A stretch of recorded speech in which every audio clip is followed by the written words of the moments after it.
System work వస్తాడా? వస్తలేడు.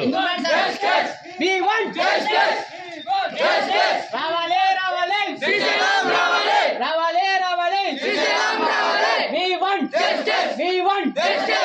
మాకు అసలు ఫుడ్ సరిగా ఉండలేదు. ఫుడ్ సరిగా ఉన్నా సరే కర్రీ సరిగా ఉండలేవు. మెనూ పెట్టారు, ఆ మెనూ పక్కన ఏది లేదు. వాడే సార్ వస్తాడు, డే బై డే వస్తాడు, ఆయన ఎత్తుకోలేదా చూసుకొని వెళ్ళిపోతాడు అంతే. అదే వర్క్ ఉంటాడు, రోజు తాగి వస్తూ అనుకుంటాడు. వాళ్ళకు పాఠం చెప్పాలని పాఠం కూడా చెప్పవు కదా. ఇప్పుడు ఏం చేస్తావు నువ్వు పిల్లల పరిస్థితి? వాళ్ళు 9 గంటలకు 8 గంటలకు వాడు తాగి తన్నలని తనతో పంపులు అని చెప్తే కూడా నువ్వు రాకపోతే నువ్వు ఏడుకున్నట్టు ఏది వచ్చేసి ఏడు వాడు మరి వాడు ఎక్కడ పోయింది? ఎందుకు నీకు తెలియదా ఎక్కడ పోయింది? వాడు ఎట్లా వాడనబ్బా పచ్చడి పిల్లలు ప్రొవైడ్ చేస్తున్నారు. అదే అసలు సలడ్ కూడా ప్రొవైడ్ చేస్తాను. అదే ఎండకెట్టి నీళ్ళు పెట్టారు, బోనం బస్ చేస్తారు. మీరు చిన్నగా అని చెప్పి పెద్ద చెప్తే బోనం బస్ చేస్తారు. సార్ పొద్దుగా మీరు నీళ్ళు వచ్చేటప్పుడు ఒకటేసారి నీళ్ళు వస్తారు, దానికి మధ్యాహ్నం ఎవరైనా వస్తారా?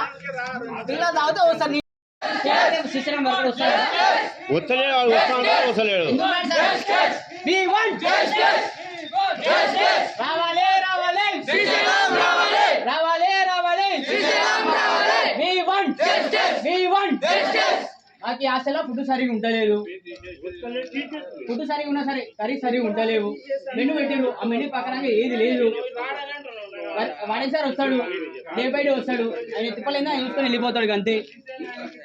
అదే వర్క్ ఉంటాడు, రోజు తాగి వస్తూ అనుకుంటాడు. వాళ్ళకు పాఠం చెప్పాలని పాఠం కూడా చెప్పవు కదా. ఇప్పుడు ఏం చేస్తావు నువ్వు పిల్లల పరిస్థితి? వాళ్ళు 9 గంటలకు 8 గంటలకు వాడు తాగి తన్నలని తనతో పంపులు అని చెప్తే కూడా నువ్వు రాకపోతే నువ్వు ఏడుకున్నట్టు ఏది వచ్చేసి ఏడు వాడు మరి వాడు ఎక్కడ పోయింది? ఎందుకు నీకు తెలియదా ఎక్కడ పోయింది? వాడు ఎట్లా వాడనబ్బా పచ్చడి పిల్లలు ప్రొవైడ్ చేస్తున్నారు. అదే అసలు సలడ్ కూడా ప్రొవైడ్ చేస్తారు. అదే ఎండకెట్టి నీళ్ళు పెట్టారు, బోనం బస్ చేస్తారు. మీరు చిన్నగా అని చెప్పి పెద్ద చెప్తే బోనం బస్ చేస్తారు. సార్ పొద్దుగా మీరు నీళ్ళు వచ్చేటప్పుడు ఒకటేసారి నీళ్ళు వస్తారు, దానికి మధ్యాహ్నం ఎవరైనా వస్తారా? పిల్లలు తాగితే వస్తారు.